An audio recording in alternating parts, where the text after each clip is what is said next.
You want to take everything from me? Start with my heart. Oh wait, you already did. Salam straddling Wool on his desk, his hands gripping her thighs, her fingers tangled in his hair, papers scattered everywhere. The contract ends in 2 days. She breathes against his mouth.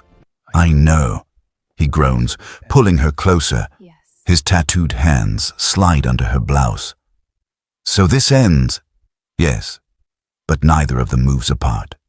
Salam's hand on a positive pregnancy test, shaking, Wool kissing down her neck in the rain while she gasps, both soaked. His forehead pressed to hers, both crying. I'm in love with you. This is insane. Then let's be insane together. Her backing away from him, hurt in her eyes. How do I trust you? Gun pointed at her stomach. Wool on his knees, hands holding hers. Marry me, for real this time. Them kissing desperately against a wall, his hands in her hair, a woman's cold voice. You think you won. This is just the beginning. Wool's voice over everything. You want to take everything from me? Start with my heart. Oh wait, you already did. Lovies, welcome home to Afro Soul TV, where we take you between two worlds, beyond all borders. If you're just joining us, Part 1 is waiting for you in the description and comments below. Trust us, you'll want to start there because this love story, it's been building into something extraordinary. We're Afro Soul TV and we only serve tear-jerkers, heartbreakers and game changers. That's not just our promise, that's our guarantee. Right now, drop a comment and tell us where you're watching from. Seoul, Lagos, London, New York. Let us know how far this beautiful chaos is traveling, because what Salam and Wool are about to go through will leave you breathless. Hit that subscribe button and settle in, lovers. This is where everything changes. The wedding ring feels heavy on Salam's finger as she stares at her reflection in the bathroom mirror. 2 more days. 48 hours until the contract expires, and she becomes nobody's wife, nobody's responsibility, nobody's problem. Just Salam Tess, with $200,000 in her bank account, and a future she has no idea how to navigate. She touches the ring. Simple platinum band. Nothing fancy. A prop for a performance that somehow stopped feeling like acting 3 months ago.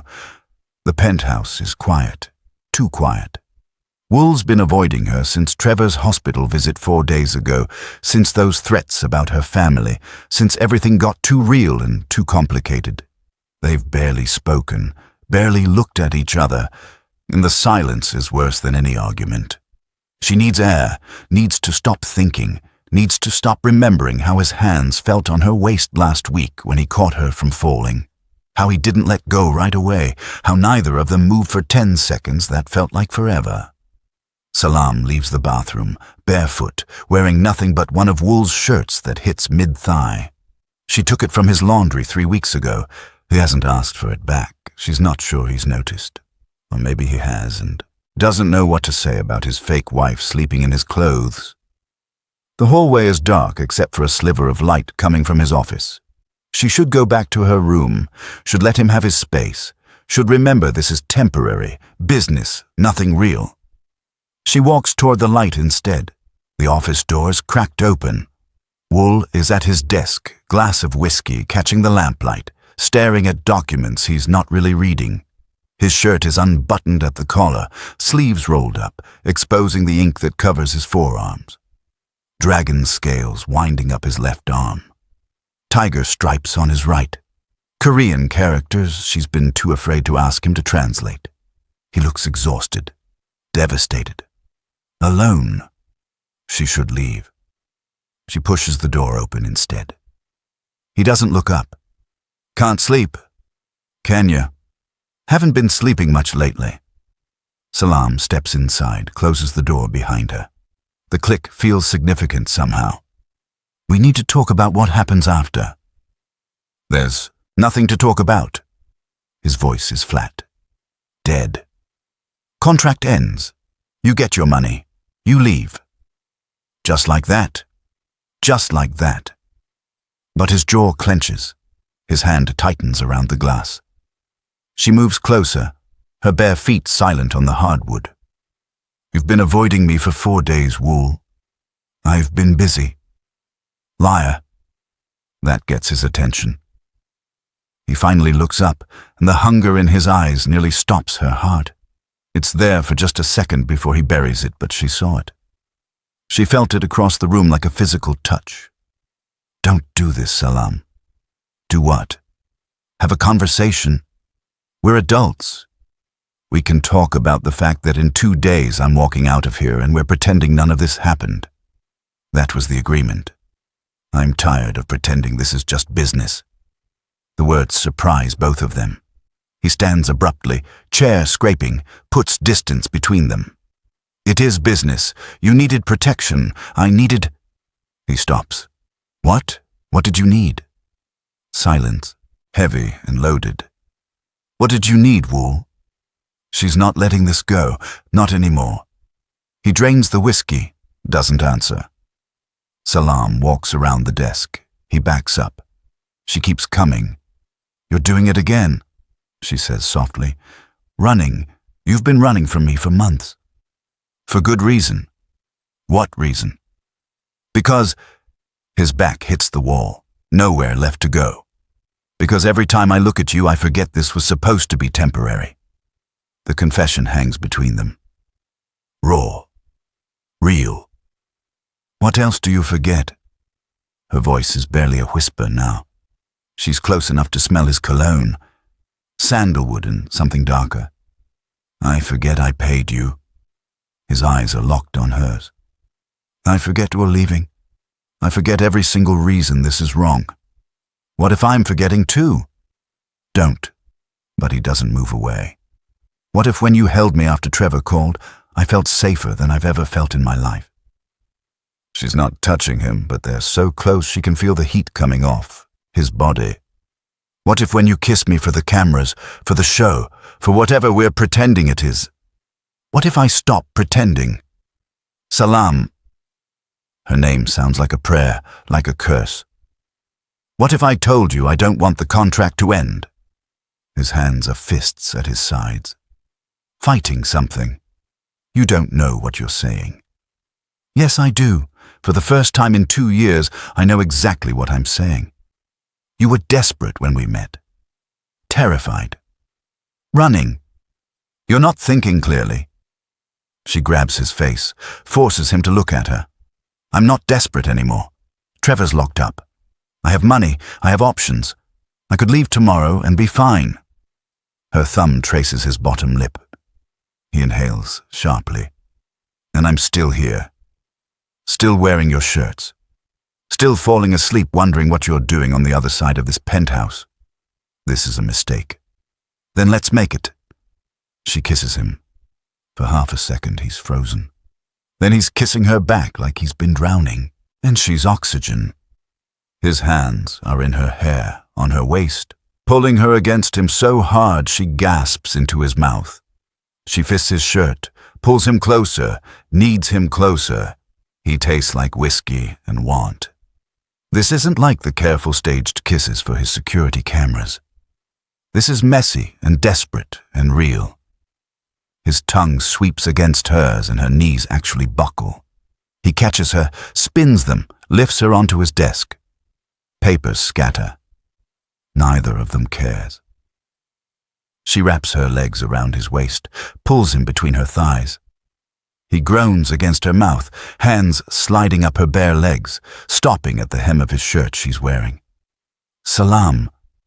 Her name is wrecked. We can't. Why not? 2 more days. He's kissing down her throat now, each word punctuated with his lips on her skin. 2 more days and you're free.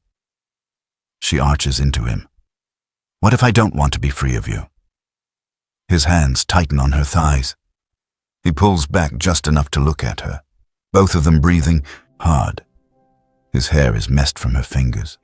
His lips are swollen. He looks undone. What are you saying?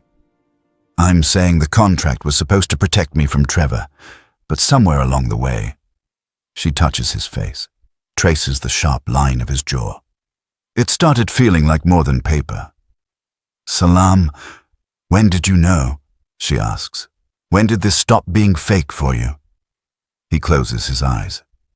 The first night you had a nightmare. You came to my room at 3 a.m, terrified, asking if you could just sit on my floor because you didn't want to be alone. You fell asleep against my bed. I stayed awake until morning, just watching you breathe, making sure you were okay. He opens his eyes. That's when I knew I was in trouble. Her heart is hammering. That was 2 months ago. I know. You've been feeling this for 2 months and said nothing. What was I supposed to say? Hey, I know I paid you to marry me, but I'm actually falling in love with you. You'd think I was manipulating you. Are you falling in love with me? The question sits between them, enormous, terrifying. Before he can answer, her phone rings from somewhere in the room. They both freeze. It rings again, insistent. Ignore it, he says. It could be important. It stops, then immediately starts again. Salam slides off the desk, finds her phone on the couch. Detective Kwan's name on the screen. Her stomach drops. She answers, putting it on speaker. Detective? Salam, where are you? Are you with Wool? Yes, what's wrong? I need you both to sit down. Wool is beside her now, hand on her lower back. We're sitting. What happened? Long pause. Too long. We ran a full background on Trevor during the investigation. There's something you need to know, Salam. What? Trevor is married, has been for 4 years. The room tilts. Wool's hand tightens on her back, keeping her upright. That's impossible. We were together for 2 years. He proposed to me. He's a bigamist. Wife's name is Jennifer Okonkwo. Nigerian woman living in Houston. They have 2 children together, ages 5 and 3. Salam can't breathe, can't process. Children? Jennifer filed a restraining order last year. Same pattern of abuse. She escaped with the kids 6 months ago. She contacted me yesterday. She wants to help with the case. She says Trevor has been tracking you. How? Wool's voice is sharp. We're not sure yet, but there's more. Trevor contacted Jennifer from prison 3 days ago. He told her about you, about your marriage, Wool, about your address, everything. How does he know? Someone's been feeding him information. We're investigating the security at the compound, your phones, everything. But Salam... Kwan's voice drops. Trevor's cellmate was released yesterday on a technicality. Former special ops, weapons expert. He's disappeared. We have reason to believe he's working for Trevor. Silence. Cold. Heavy. What are you saying? Salam's voice doesn't sound like hers. I'm saying Trevor is orchestrating something from inside, and we can't protect you in Austin anymore. It's not safe. The call ends. Salam is shaking.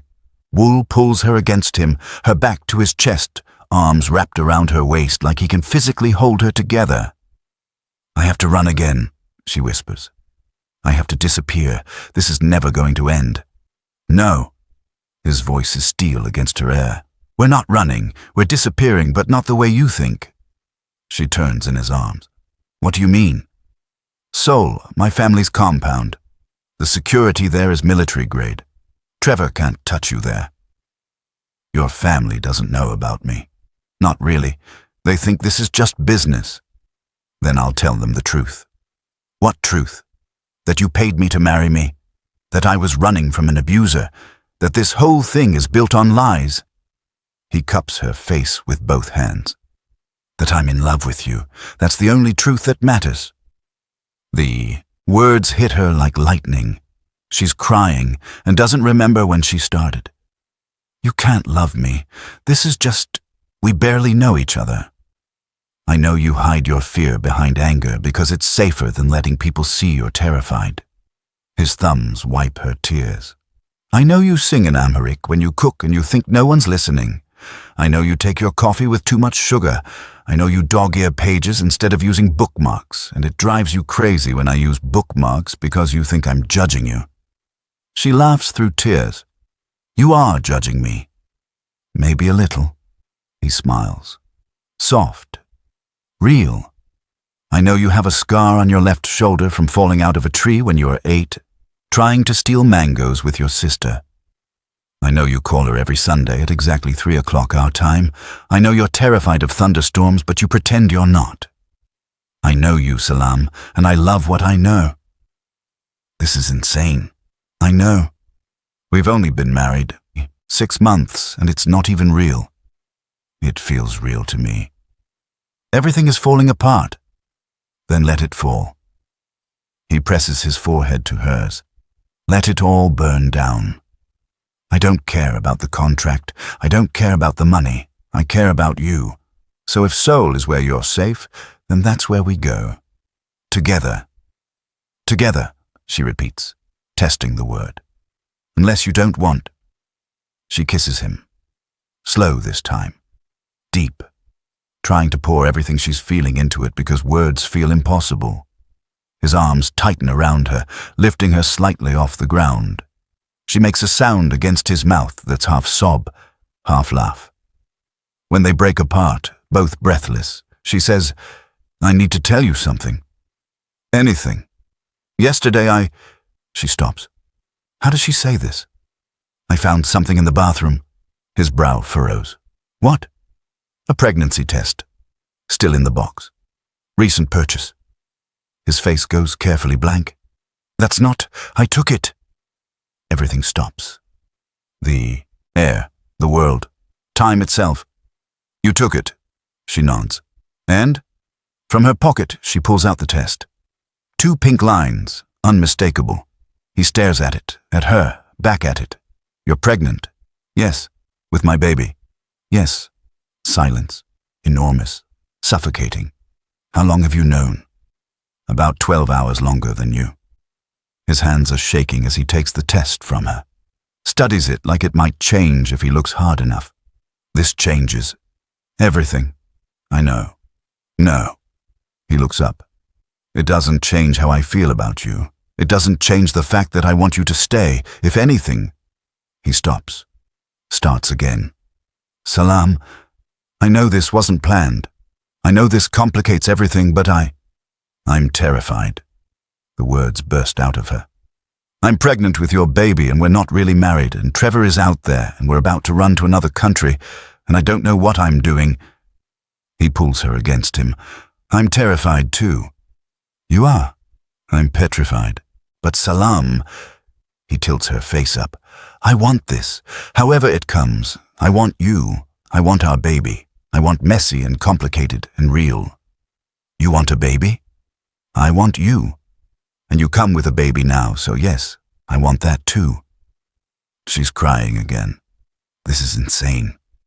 So you keep saying, we can't raise a baby in this chaos. Trevor is threatening my family. Your family doesn't even know I exist beyond paperwork. We have no idea what we're doing. He drops to his knees. Right there on his office floor. Takes both her hands. Then marry me. Her heart stops. What? Marry me. For real this time. Not for protection. Not for money. Not for a contract. Marry me because in the middle of all this chaos, you're the only thing that makes sense. Well, I love you. I love your strength and your stubbornness and the way you don't take anyone's shit. I love that you make me want to be better. I love that you see through every wall I've built. He's crying now too. I love you. So, marry me. For real. You're insane. That's the 3rd time you've said that. Because it keeps being true. Salam. Her name is soft.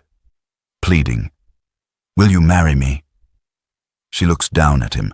This man who bought her freedom and somehow gave her a future. This man on his knees in his office at midnight, tattooed and crying, and asking her to be his wife for real. Ask me in Korean. He blinks, then smiles through tears. Switches languages, his voice reverent, The words sound like music even though she doesn't understand them. She doesn't speak Korean, but she knows what he's asking, knows it in her bones. Yes, she whispers, then repeats the one Korean word she's learned from watching him, nay. He surges up, kisses her hard, lifts her off her feet. She wraps her arms around his neck, legs around his waist, and kisses him back with everything she has. They're both crying and laughing, and this is ridiculous and perfect, and she's never felt more terrified and more sure of anything in her life. His hands are everywhere. Her hair, her waist, sliding up her thighs. She's tugging at his shirt, needing to feel his skin, needing to be closer. He walks them backward toward the couch, never breaking the kiss, and they collapse onto it in a tangle of limbs. I love you, he says against her mouth. I love you so much. I love you too. The words feel like jumping off a cliff. Like flying. God help me. I love you too. His hand slides to her stomach, rests there, reverent. We're having a baby. We're having a baby, she repeats, the reality of it settling in her chest. He kisses her again, slower this time, savoring. His hand stays on her stomach, protective, possessive, tender. She can feel his heart hammering against her chest, matching hers beat for beat. The moment stretches. Perfect, impossible, real. Then glass shatters. The window explodes inward. Salam screams. Wool tackles her to the ground, covering her body with his completely. One hand, cradling her head, the other wrapped around her middle, protecting her stomach. More gunshots. The sound is deafening, bullets embedding in the wall where they were just standing. Stay down. His voice is commanding. Sharp, he's crawling, pulling her with him, heading for his desk. Reaches up, grabs the gun from the drawer. More shots. Someone's in the apartment. She can hear footsteps, heavy. Multiple people. Wool has positioned himself between her and the door, gun raised, body tense. His hand reaches back, finds hers, squeezes once. A promise. I've got you. The office door kicks open with a crash. 3 men storm in. Tactical gear. Korean. Professional. They're speaking rapid Korean into their comms, weapons trained on Wool. Wool responds in Korean, his voice sharp and angry, but he doesn't lower his gun. He's still in front of Salam, shielding her with his entire body. The lead man says something, gestures with his weapon. His tone is cold, efficient. Wool's face drains of all color. He says something back, his voice rising. The man responds, points at Salam. What's happening? Salam's voice is shaking. She can't understand anything they're saying. Wool, what are they saying? He looks back at her for just a second. The devastation in his eyes tells her everything before his words do. It's my father. He sent them. Why? The lead man switches to accented English, clearly for her benefit. Your father knows everything, Mr. Nam. The pregnancy, the proposal, tonight's conversation, everything. He has been monitoring you both since the contract began. The words land like physical blows. Salam feels like she can't breathe. Monitoring? She scrambles to her feet, Wool rising with her, still keeping himself between her and the men. You've been watching us. Your security system, your phones, all compromised. Mr. Nam's father wanted insurance on his investment. She looks at Wool, betrayal flooding through her. Did you know? No, I swear to God. Salam, I didn't know. How do I believe you? How do I believe anything anymore? Because I just proposed. His voice cracks. Because I'm in love with you. Because I just... He stops. Takes a breath. Please, you have to believe me. Or because I'm pregnant and now I'm a liability you need to control. The words are cruel and she knows it, but they're out before she can stop them. She sees them hit him, sees the way his face crumbles before he locks it down. You don't believe that. I don't know what to believe, the lead man interrupts. We leave for Seoul in 1 hour. Mr. Nam's father will explain everything when you arrive. Your belongings are being packed as we speak. And if we refuse? Wool's voice is ice. The man's eyes shift to Salam, to her stomach. The threat is unspoken but crystal clear. Then Mrs. Nam and the baby come alone. Those are your options, Mr. Nam. Choose. Salam watches Wool's face, watches him calculate, realizes he's trapped. They both are. Wool slowly lowers his gun, sets it on the desk. His hands are shaking with barely controlled rage. We'll go. Both of us. But you tell my father. His voice drops to something deadly. Tell him if he touches one hair on her head, if he hurts her or our child in any way, I will burn everything he's built to the ground. His company, his reputation, his legacy, everything. Do you understand me? The man nods once. Understood. Two of the men step forward. One reaches for Salam's arm. Wool moves lightning fast, putting himself between them. Don't touch her. Each word is a threat. She walks on her own. No one touches her. The men step back slightly. The lead man gestures toward the door. Then walk, both of you. The plane leaves in 90 minutes. Salam looks at Wool, at the ring on her finger, at the shattered window and the wreckage of what was supposed to be the happiest night of her life. 2 more days until the contract expires. Looks like neither of them will make it that long. Wool takes her hand, threads his fingers through hers, looks at her with everything he can't say out loud right now. I love you. I'm sorry. Trust me. Please trust me. She squeezes back. Barely, but enough. They walk out of the penthouse surrounded by armed men, their future uncertain, their freedom gone, but their hands locked together. Whatever happens next, they face it together. The private jet is nothing like the commercial flight Salam took from Ethiopia years ago. Cream leather seats, polished wood, a bedroom in the back. It's luxury that feels like a cage. She sits by the window, watching Austin disappear below them. Wool is across from her, jaw tight, staring at nothing. The armed men are seated near the cockpit, giving them space but not privacy. Everything they say will be heard. Reported. 18 hours to Seoul. 18 hours of silence punctuated by the hum of engines and unspoken words. Salam touches her stomach. Still flat. Still just hers and Wool. Secret. Except it's not a secret anymore.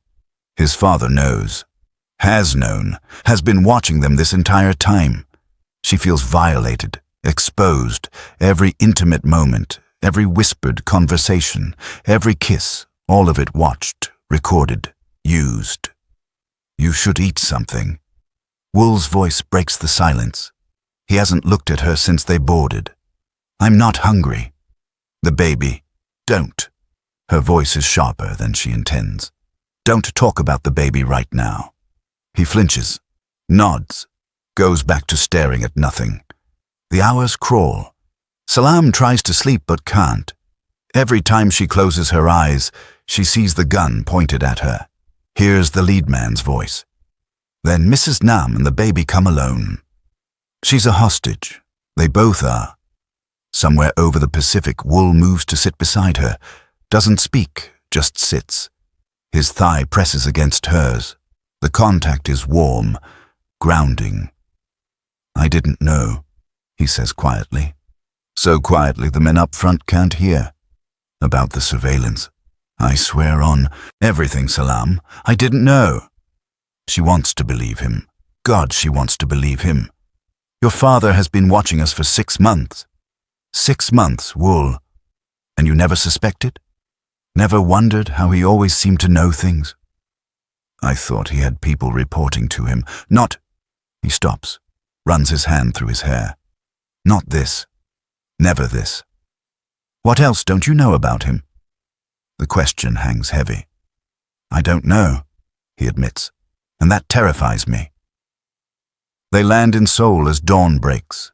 The city sprawls below them, massive and unfamiliar. Salam has never been to Korea. Never imagined she would be, certainly never imagined arriving like this. 3 black SUVs wait on the tarmac. More armed men. A woman in a sharp suit stands beside the center vehicle, tablet in hand. She bows slightly as they approach. "Mr. Nam, Mrs. Nam, welcome home." Home. The word tastes bitter. They're ushered into the center SUV.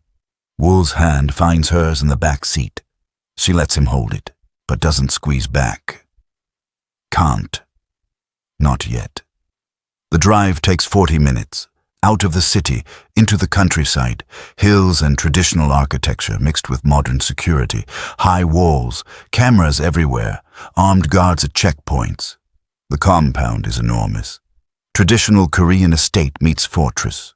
Curved tile roofs, manicured gardens, stone walls that look ancient but are reinforced with steel. It's beautiful. It's a prison. The SUV stops in front of the main house. Wool's father is waiting on the steps. Mr. Nam Sr. looks exactly like Salam imagined. 60-something. Silver hair. Sharp suit. Sharper eyes. He doesn't smile as they approach. "Son." He nods to Wool. Then his eyes shift to Salam. "Mrs. Nam, I apologize for the dramatic arrival. It was necessary." "Necessary?" Salam's voice is cold. "You had armed men break into our home. You've been spying on us for months. You forced us here at gunpoint. What part of that was necessary?" Mr. Nam's eyebrow raises slightly. "The part where Trevor Okonkwo's associate was positioned outside your building with a sniper rifle. The part where I saved your life." Salam's blood runs cold. "What?" "We intercepted communications 3 hours before my men arrived. Trevor's cellmate, the weapons expert Detective Kwon mentioned, was hired to eliminate you both. My men didn't break in to kidnap you. They broke in to extract you before you were killed." Wool's hand tightens on hers. "Why didn't you just tell us?" "Because there was no time.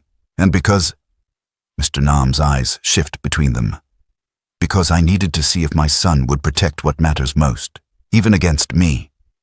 The test. This was all a test." "You're insane," Salam whispers. "I'm thorough." Mr. Nam gestures toward the house. "Come, you both need rest. We'll talk after you've recovered from the journey."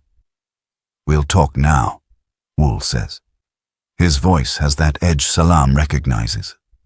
Barely controlled fury. "You violated our privacy. You manipulated us. You terrorized Salam while she's pregnant. I saved her life. I saved both your lives and the child's." Mr. Nam's voice doesn't rise, but the authority in it is absolute.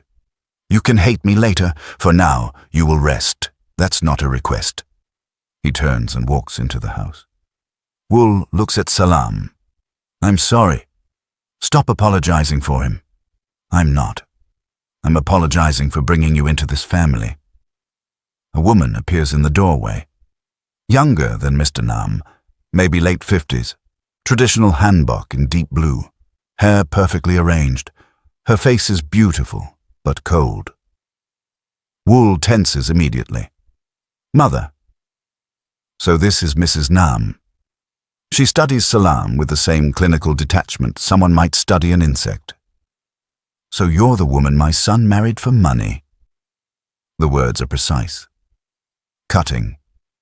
Salam straightens her spine. "And you're the woman who raised a son who thinks love requires a contract." Mrs. Nam's eyes narrow. Then, unexpectedly, she smiles. "Perhaps we'll get along after all." She gestures. "Come, I'll show you to your rooms." "Room," Wool corrects. "Singular. You're not married yet. Not properly. In this house, you'll have separate quarters until a proper ceremony is arranged. We are married. A courthouse wedding arranged by criminals is not a marriage." Mrs. Nam's voice is steel wrapped in silk. "If you're going to be part of this family, you'll do it properly. Korean tradition. Full ceremony. Until then, separate rooms." She walks inside without waiting for response. Wool looks like he wants to argue. Salam touches his arm. It's fine. It's not fine. You're my wife. On paper. She's right. We did this backward and rushed and... Salam stops, takes a breath. Maybe some space is good. I need to think. The hurt in his eyes is immediate. Salam. Please. I just need... Her voice breaks. I need time to process everything. The surveillance. Your father. Being forced here. All of it. He wants to argue. She can see it. But he nods. Okay. Time. But we're not done talking. I know. Mrs. Nam leads them through hallways that feel like museums. Artwork, antiques, everything perfect and untouchable. She stops at a door, opens it. Mrs. Nam, your quarters. The room is stunning.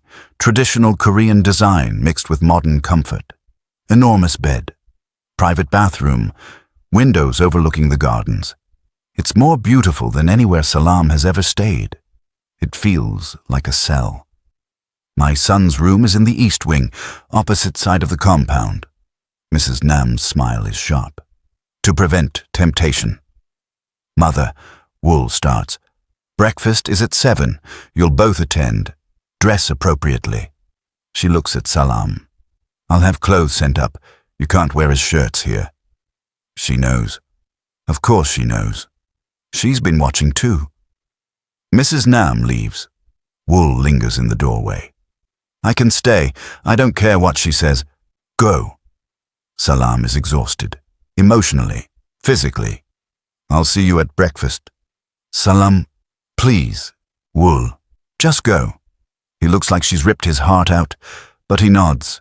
Steps into the hallway. Pauses. I love you. That wasn't fake. None of it was fake. I know. Her voice is soft. Broken. That's what makes this so hard.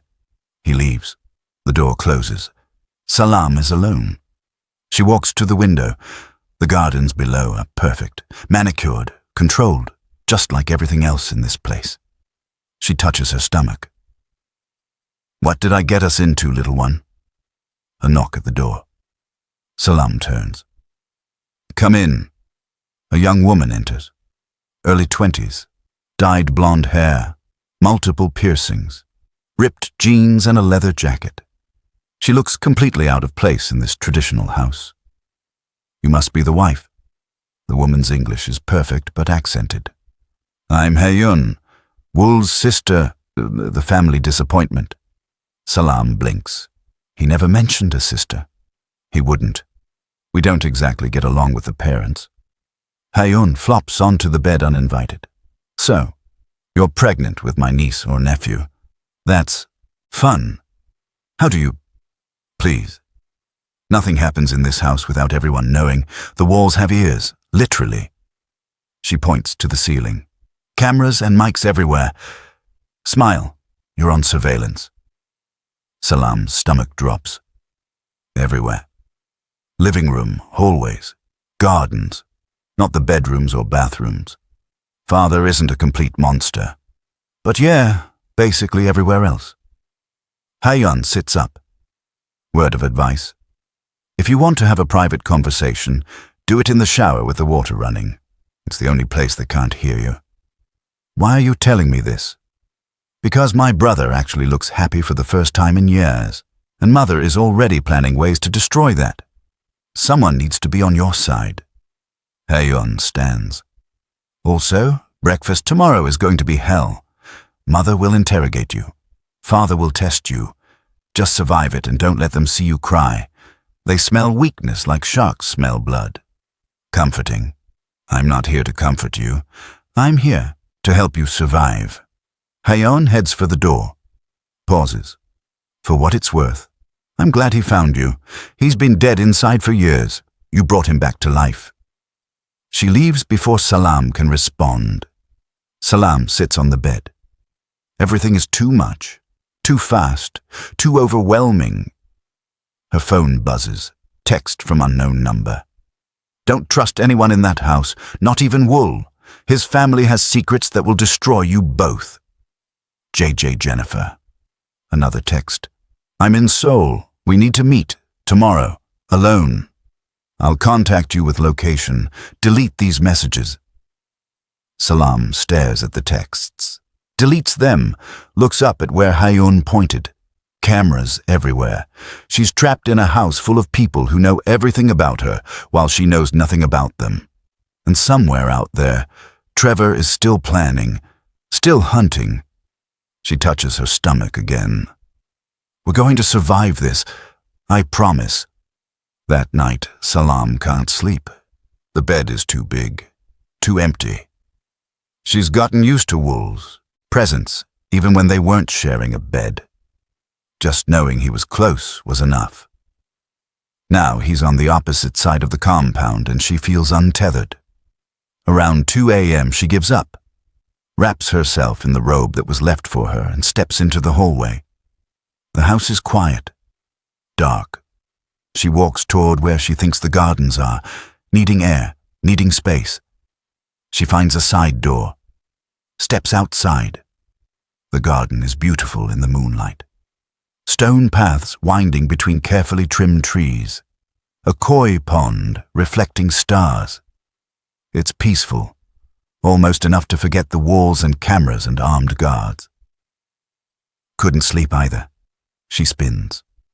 Wool is sitting on a bench near the pond. He's in sweats and a t-shirt, hair messy, looking as lost as she feels. What are you doing here? Same as you, trying to breathe. He pats the bench beside him. Sit. She should go back inside, should maintain the distance she asked for. She sits instead. They don't touch, don't speak, just sit in, the quiet, listening to the water. I hate this, Salam finally says. Me too. Your mother looked at me like I'm something she scraped off her shoe.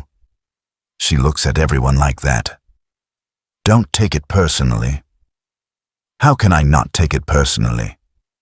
Wool turns to face her. Because she doesn't know you, and when she does, she'll realize what I already know, that you're extraordinary.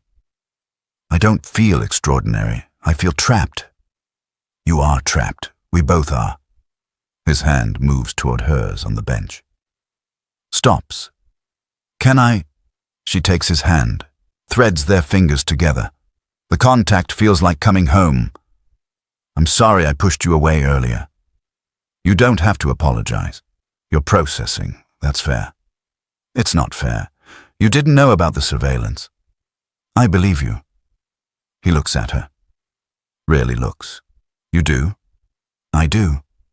Because the look on your face when you found out... She touches his cheek. You were as horrified as I was. He turns his face into her palm. Kisses. I'm going to fix this. I don't know how yet, but I'm going to get us out of here. What if we can't leave? What if this is our life now? Then we make it ours. On our terms. Not theirs. She wants to believe him. Wants to believe they have any control at all.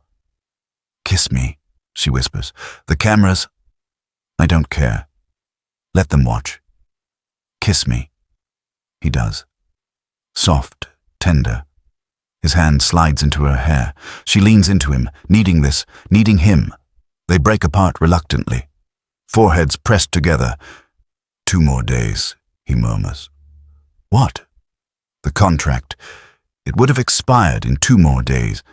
We would have had to decide, but now we're here, and the decision was made for us. No. He pulls back to look at her. The decision is still ours. Stay. Leave. Fight. Run. Whatever we choose together. Even if it means going against your family. Especially if it means that. She kisses him again. Deeper this time. His hands slide to her waist, pulling her closer. She shifts, ends up half in his lap, and neither of them moves to fix it. His hands are sliding up her back. Her fingers are tangling in his hair. They're both breathing hard, the kiss turning from tender to desperate. Salam! Her name is a groan. We should stop. Why?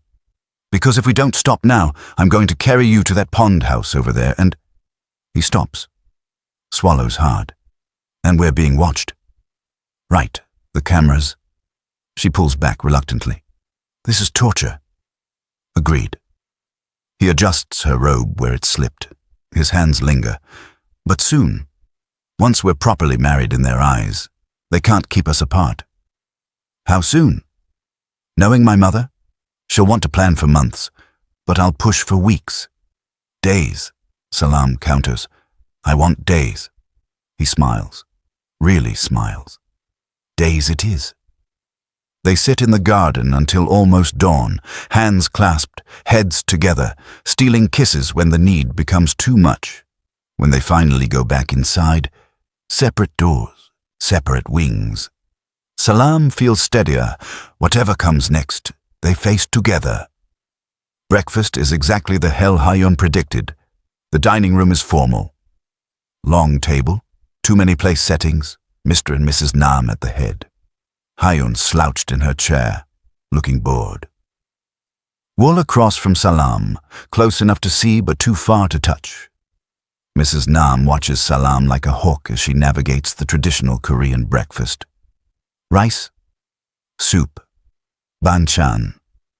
Salam has no idea what half of it is or how to eat it properly. You don't use chopsticks, Mrs. Nam observes. I'm learning. Clearly not well. She switches to Korean, says something to her husband. Wool responds sharply in Korean. His mother's eyes narrow. In this house, we speak Korean at meals, she says to Salam in English. You'll need to learn, quickly. I'll try. Trying isn't good enough. Mother, Wool warns. No. Salam cuts him off, looks directly at Mrs. Nam. You're right, I don't speak Korean. I don't know your customs. I didn't grow up with your privilege or your education. But I'm here, I'm trying, and I'm carrying your grandchild. So either accept that or don't, but stop treating me like I'm invisible. Silence. Complete silence. Hyun is grinning. I like her. Mr. Nam sets down his chopsticks. Spirited, like Wool said. Mrs. Nam's expression doesn't change. Spirit without discipline is useless. She'll need training. She's not a dog, Wool says coldly. She's about to be the mother of the Nam heir. She'll need to know how to carry herself, how to speak, how to represent this family. I can represent myself just fine. Can you? Mrs. Nam leans forward. Tell me, Mrs. Nam, what do you know about this family, our business, our connections, the stakes of being part of this world? I know your son bought my freedom. I know you've been watching us like we're lab rats. I know you forced us here to maintain control. I know you needed money and saw an opportunity.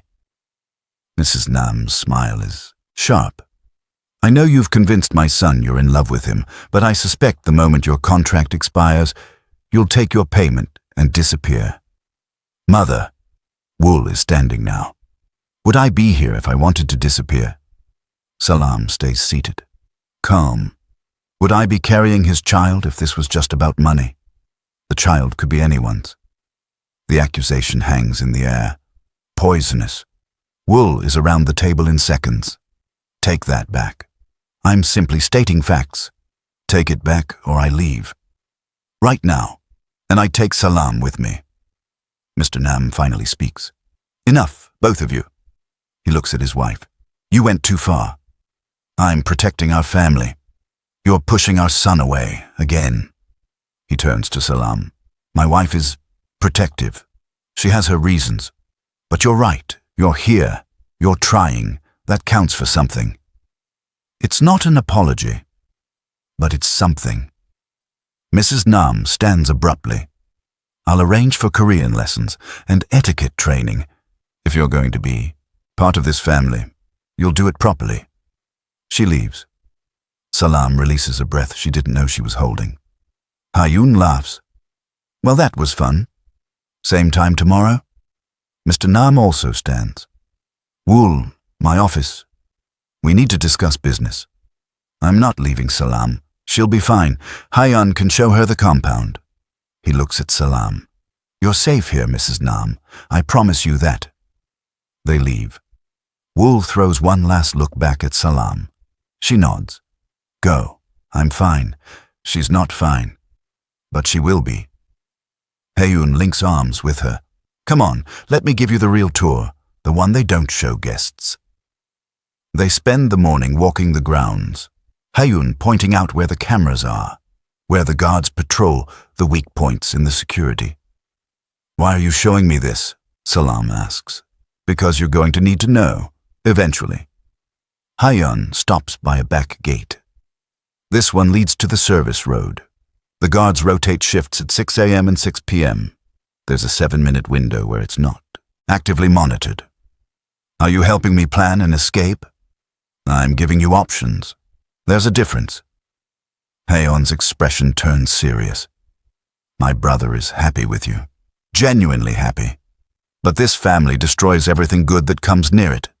If you're going to survive, you need to know how to leave. Before Salam can respond, her phone buzzes. Text from the same unknown number. 3 p.m. Bukchon Hanok Village, Tourist District. Come alone. Bring your questions. Jennifer. Salam looks at Hyun. At the gate. At her phone. I need to go somewhere, this afternoon, without the guards knowing. Hyun grins. Now we're talking. What time? 3. Perfect. I'll cause a distraction at 2:45. You slip out the service gate. Be back by 5 or they'll notice. Why are you helping me? Because family shouldn't be a prison, and because...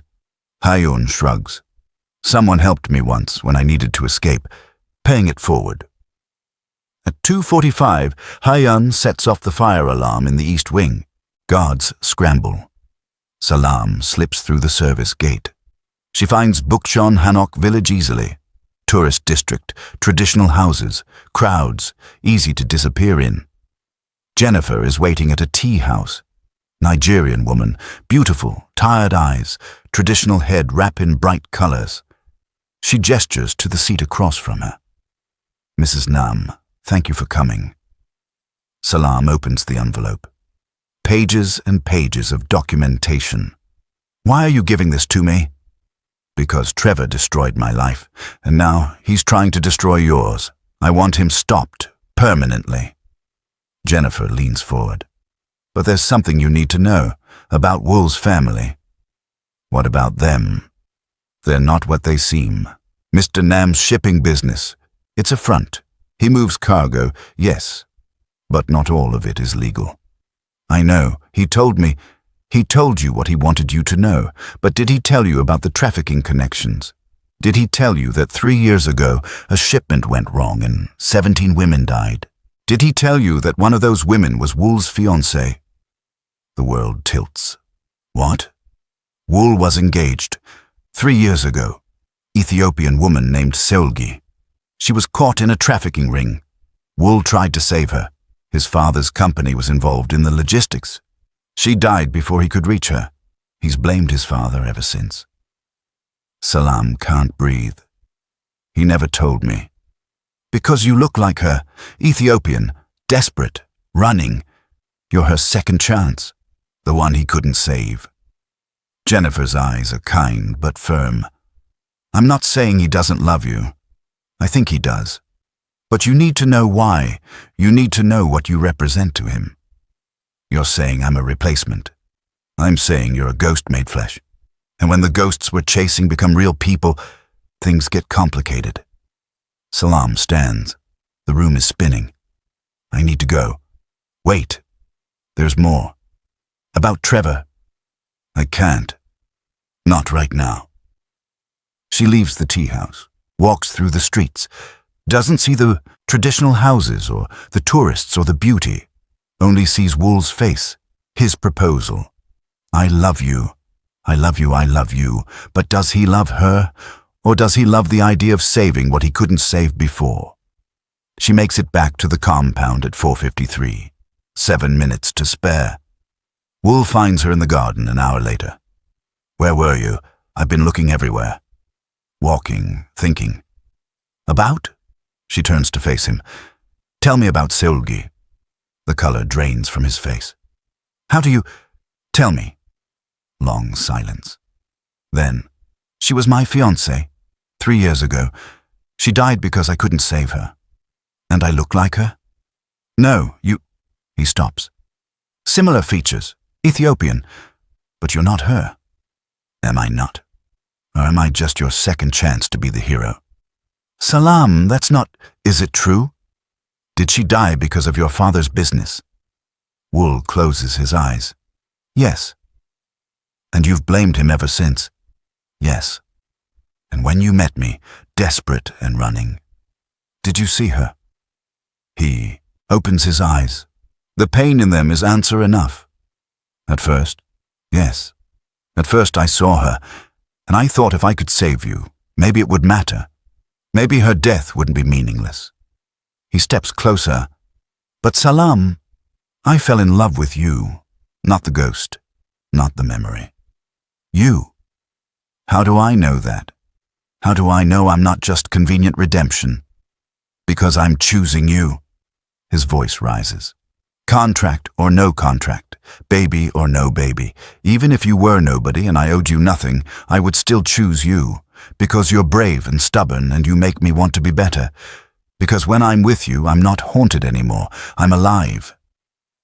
She's crying, he's crying, they're both wrecked. I need to know I'm enough, she whispers. Not as her replacement, not as your redemption, just as me. You're more than enough, you're everything. He pulls her against him. She goes willingly. They hold each other in the garden as night falls. We're a mess, she says against his chest. The best kind of mess. They're so focused on each other they don't notice the figure watching from the shadows. Or the camera trained on them, recording everything.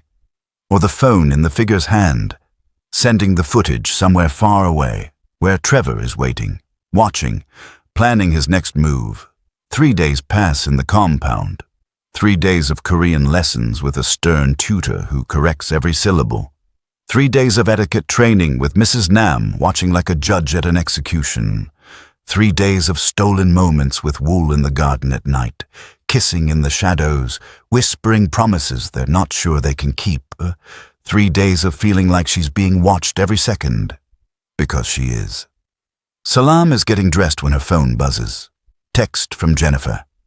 We need to talk. Urgent. Same place. 2 p.m. She types back. Can't get out again. Guards everywhere.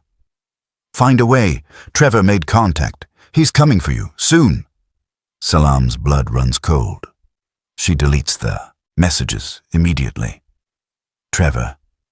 She'd almost let herself forget about him in the chaos of Wool's family. But he's out there, planning, and now he knows where she is. She finds Hyun in the library. I need to leave again. Today. Hyun looks up from her book. The fire alarm trick won't work twice. They've increased security after last time. Then help me find another way. Why? What's so important? Salam hesitates. Can she trust Hyun? Really trust her? Trevor is planning something. I have someone with information. I need to meet her. Hyun studies her face. The ex who tried to kill you? Yes.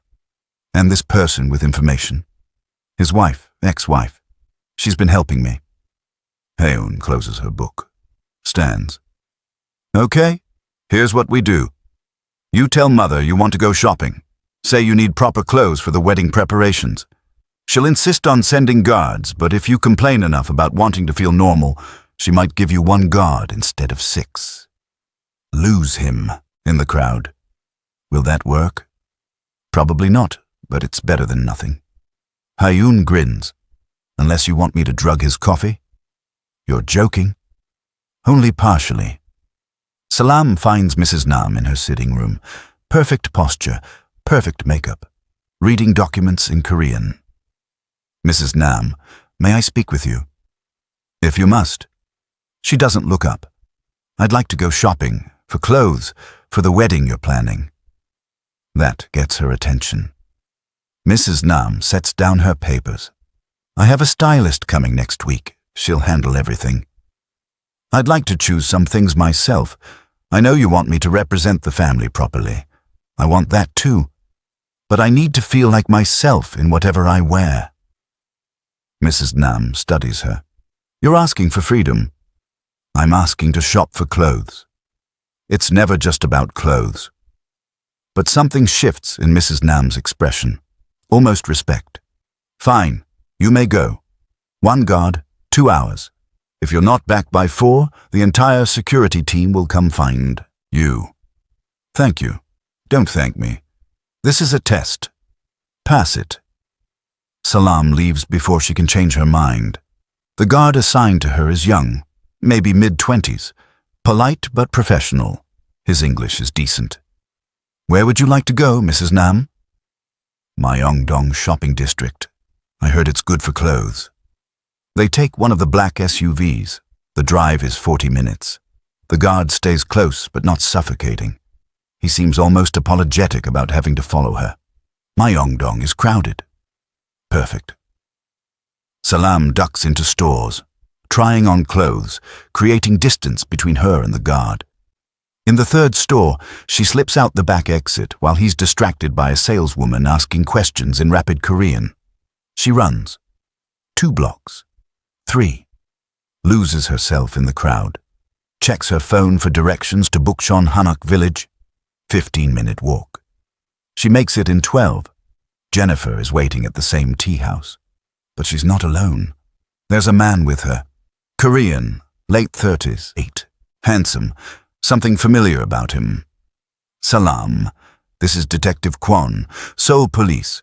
He's been working the trafficking cases. The detective stands, bows slightly. Mrs. Nam, please sit. Salam sits slowly. You said Trevor made contact? He called me yesterday, Jennifer says. From a burner phone. He knows you're in Seoul. He knows you're at the Nam compound. He knows about the pregnancy. How? Someone's feeding him information. Someone inside the compound. The words land like ice water. Who? We don't know yet. But there's a mole. Someone close to your husband's family. Detective Kwon opens a tablet. Shows her surveillance footage. This was taken 2 nights ago, outside the Nam compound. The video shows a figure in dark clothes approaching the back wall, passing something through the gate to someone on the inside. The angle is wrong to see faces.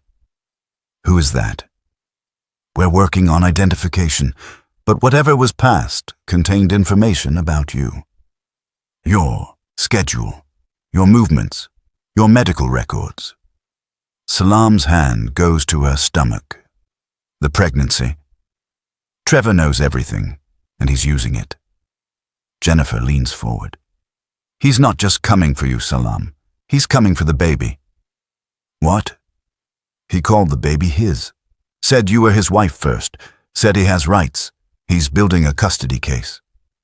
That's insane. He's a criminal. He's in jail. He escaped 3 days ago, Detective Kwon says quietly. During a prison transfer. Killed 4 guards. He's in the wind, and we believe he's already in Seoul. The room spins. Salam grips the table. I need to tell Wool. I need to get back. Wait. Jennifer grabs her hand. There's more. About Wool's family. About why Trevor is so confident. What do you mean? Detective Kwon pulls up more files. We've been investigating the Nam family business for 3 years, since the shipment incident that killed 17 women, including Seulgi Han, Seulgi, Wool's dead fiancé. Mr. Nam, Senior, has been cooperating with us, providing information on larger trafficking networks, but Kwon hesitates. We recently discovered something. Mrs. Nam, Wool's mother, she's not who she appears to be. What does that mean? She's been running a parallel operation, using her husband's legitimate shipping routes to traffic women for 12 years. Mr. Nam didn't know until 6 months ago, right around the time you married his son. Salam can't breathe. Wool's mother is a trafficker? One of the biggest in Asia. She's been hiding behind her husband's reputation, using his cooperation with police as cover. Kwon's face is grim. And Trevor? He worked for her. 3 years ago. That's how he knew about Seulgi. That's how he knew to target you. Oh my God. Mrs. Nam is the connection. She's the one who told Trevor about you. She's been feeding him information this entire time. She's the mole. Everything clicks into place. The surveillance. The control. The way Mrs. Nam looked at her like she was livestock being evaluated. Does Wool know? We don't think so. Neither does his father. We've been building a case quietly. But if we move too soon, she'll disappear. She has resources, connections. She's untouchable unless we have ironclad evidence. So what do I do? Keep playing the role. Be the obedient daughter-in-law. Don't let her know you suspect anything. Jennifer squeezes her hand. And wear this. She passes a small device across the table. Looks like a button. Recording device. Pin it to your clothes. If she says anything incriminating, we'll have it on tape. Can you do that? Salam stares at the device, at Jennifer, at Detective Kwan.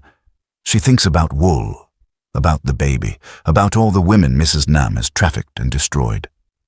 Yes, I can do that. Good, but Salam... Jennifer's face is serious. This is dangerous. If she finds out you're recording her, you're dead. Both of you, her and the baby. I know. And Trevor is coming soon. You need to be ready. How do I prepare for that? Detective Kwan hands her a card. My direct line. If anything happens, call immediately. We have units standing by, but we can't move on the compound without cause. If we do, Mrs. Nam's lawyers will bury us. Salam takes the card, the recording device, feels the weight of both. How much time do I have? Before Trevor makes his move? Days, maybe less. She checks her watch. She's been gone an hour and 40 minutes. 20 minutes to get back before the guard reports her missing. I have to go. Jennifer walks her out, hugs her tight. Be careful. And Salam, don't trust anyone, not even family. Salam makes it back to Myeongdong with 7 minutes to spare.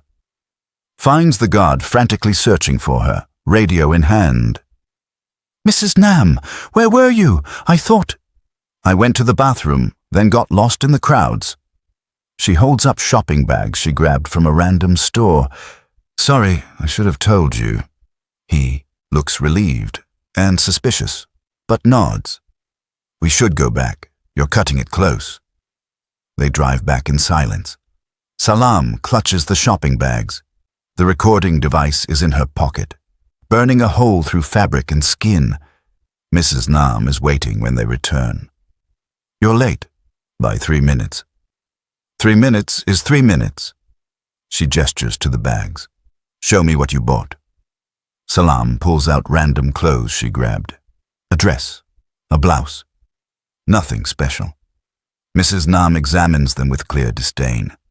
These are acceptable. Barely. She looks at Salam.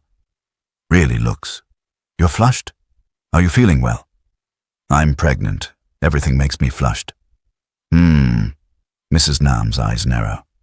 My son has been looking for you. He's in the garden. Go to him.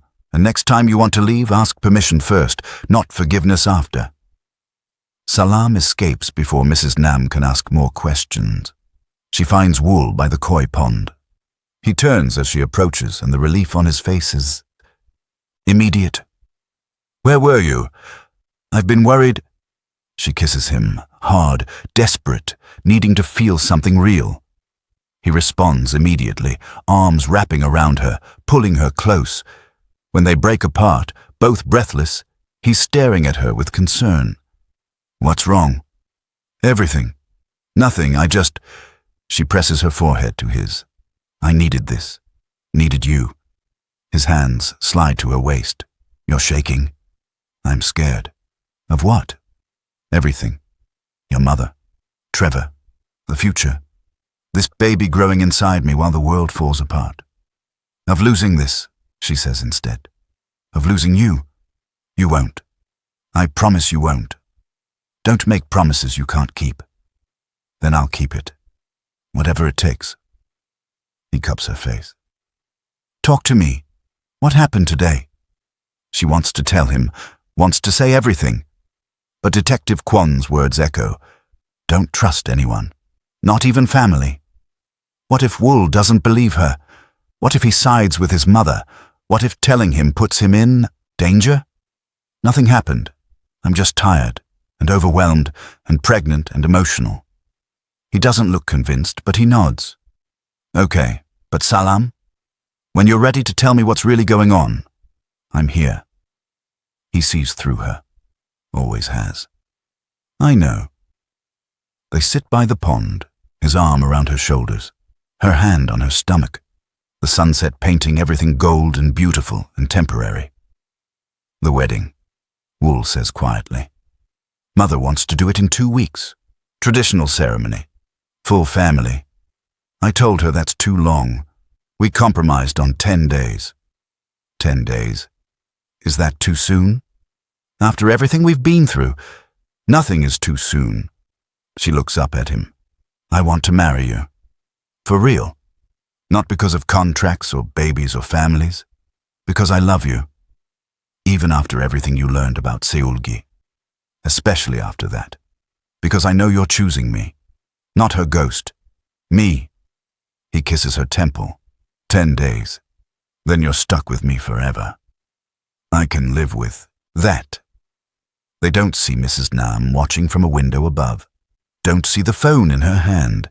Don't see the message she sends. She knows something. Handle it. That night, Salam can't sleep. Again. The recording device is hidden in her closet. Waiting. She keeps thinking about Mrs. Nam, about Trevor, about how everything is connected in ways she still doesn't fully understand. Around midnight, there's a knock at her door. She opens it. Hyun is there, looking scared. You need to come with me. Now. What's wrong? Mother had a visitor tonight after dinner. I heard them talking. Salam, you're in danger. Real danger. Who was the visitor? I don't know. Korean man. Expensive suit.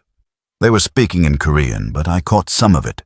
They mentioned Trevor, and you, and something about a delivery. A delivery?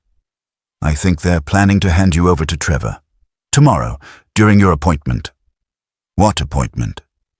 The one Mother scheduled for you. Tomorrow at noon. She said it was a prenatal checkup, but Salam, I called the clinic. They have no record of an appointment. Salam's blood turns to ice. Where is Wool? Away. Father sent him to Busan for business. He left 2 hours ago. He won't be back until tomorrow night. Of course. Get Wool away so he can't interfere. I need to call the police. No, the phones are monitored. Everything in this house is monitored. Hyun grabs her arm. We need to run, right now. I can get us out through the service gate. I have a car waiting. Salam's mind is racing. If she runs, she looks guilty. If she stays, she might be walking into a trap. I can't run. If I do, they'll hunt me down, and they'll use it against Wool. If you stay, you're dead.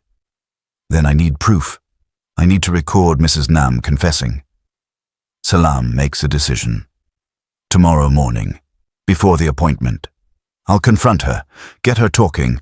I have a recording device. You what? Police gave it to me. If I can get her to admit what she's doing, we can arrest her. In this. Hyun stares at her. You're insane. Probably. But it's the only way. What if it goes wrong? Then at least I tried. Salam takes Hyun's hands. If something happens to me, promise me you'll take care of Wool. Don't let him blame himself. Nothing's going to happen. Promise me, Hyun. I promise, but you're not dying tomorrow. I won't let you. They hug, tight like sisters. When Hyun leaves, Salam retrieves the recording device, pins it inside her shirt, tests it. Then she texts Detective Kwon from the burner phone Jennifer gave her. Tomorrow, noon, Nam compound. Be ready. His response is immediate. We'll be there. Be careful. She deletes the messages, lies down, stares at the ceiling. Tomorrow she confronts a monster. Tomorrow she either saves herself or dies trying. She touches her stomach. We're going to make it through this, little one. I promise. Morning comes too fast. Salam dresses. Carefully. The recording device hidden but active.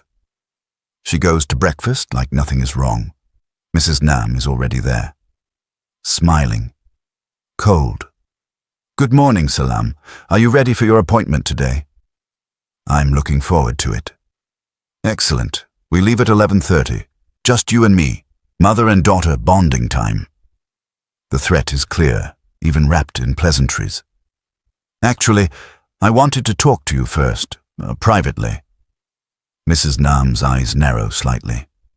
About what? About family. About expectations.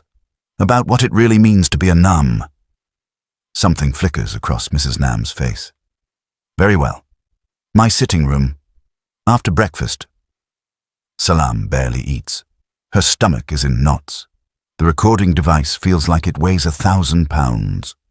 After breakfast, she follows Mrs. Nam to her private sitting room. The door closes. They're alone. Mrs. Nam sits, gestures for Salam to do the same. You wanted to talk about family? I want to know the truth. About Seolgi, about the trafficking, about Trevor. Mrs. Nam's expression doesn't change. I don't know what you mean. Yes, you do. You've been running a trafficking operation for 12 years, using your husband's company as cover. Trevor worked for you. You're the one who told him about me. Silence. Long and dangerous. Then Mrs. Nam smiles. Clever girl. Who told you? Jennifer? The police? Both? She's not denying it. Salam's heart is pounding. Keep her talking. Get it on tape. Does it matter? I suppose not. Mrs. Nam stands, walks to the window. Yes, I traffic women. I have for years. It's lucrative and easy. My husband's company provides the logistics. The police are paid to look the other way. And the women? She turns. They're expendable. Like Seolgi? Like Seolgi. She was collateral damage. Wrong place, wrong time. Wool never knew she was part of a shipment. He thought she was just an innocent girl caught up in something. He never knew I put her there. Salam feels sick. You killed your son's fiancé? I removed a liability. She was going to talk, to expose everything. I couldn't allow that. Mrs. Nam walks closer. Just like I can't allow you to talk. You're going to kill me. Not kill, deliver. To Trevor. He's been very patient, and he's paying quite well for you, and for that baby you're carrying. You're selling me, and your grandchild. Trevor's convinced himself the child is his. Who am I to correct him? Once you're gone, Wool will grieve. Then he'll move on. Find someone appropriate. Someone Korean. Someone from a good family. He'll never forgive you. He won't know it was me. You'll simply disappear. Ran away. Couldn't handle the pressure. It happens. Mrs. Nam checks her watch. Now, we need to leave for your appointment, which, as you've guessed, isn't a prenatal checkup. What if I refuse to go? Then I'll have my men drag you. Your choice. Walk with dignity or be carried. Either way, you're leaving this compound. Salam stands. Her hand moves to her pocket where her phone is. She needs to signal Detective Kwon. But Mrs. Nam is watching her every move. One question first. Why? Why do this? You have everything. Money, status, family. Because power isn't given. It's taken. And I take what I want. Mrs. Nam's eyes are cold. I built this empire in the shadows of my husband's reputation. Every woman I moved, every dollar I made, it was mine, my power, my kingdom. And I won't let anyone, not my husband, not the police, and certainly not some African girl who got pregnant by my son, take that from me. The racism, the cruelty, all of it recorded. You won't get away with this. I already have.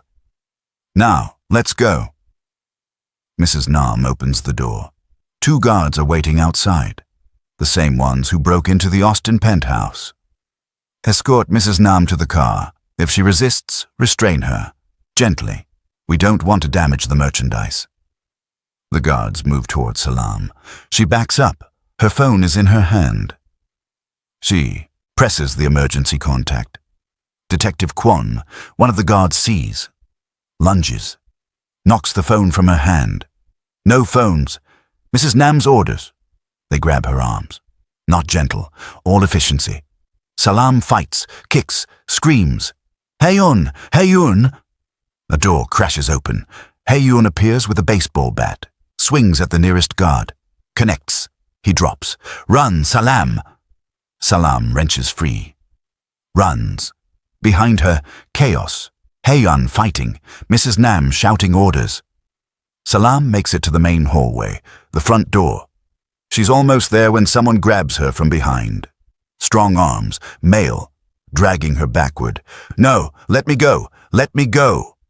A cloth over her face. Chemical smell, chloroform. She fights, struggles. The world is getting fuzzy. The last thing she sees before everything goes black is Mrs. Nam's cold smile. Sleep well, daughter. You have a long journey ahead. Darkness. When Salam wakes, she's in a moving vehicle, SUV. Her hands are zip-tied, her mouth is taped.